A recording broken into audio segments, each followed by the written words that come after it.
बिस्मिल्लाहिर्रहमानिर्रहीम। Doctor Mohammad Nisar Lady Reading hospital से एक दफ़ा फिर मुखातिब हूँ। इस वक्त मैं कोरोना वार्ड इलाज में मौजूद हूँ। इस वीडियो बनाने का मकसद आप लोगों को ये पैगाम देना है, ये जो बीमारी है इसमें दिन ब दिन इजाफा हो रहा है। आज जो टोटल केसेस रिपोर्ट हुए हैं वो है 1,13,702।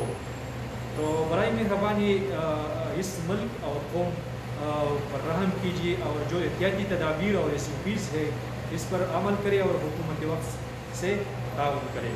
वो एहतियाती तदाबीर बहुत सिंपल है।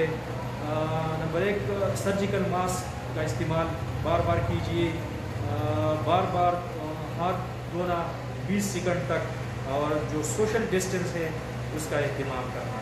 तो बराए मेहरबानी ये जो एहतियाती तदाबीर और SOPs है इस पर अमल कीजिए और अपने आप को इस बीमारी से बचाइए।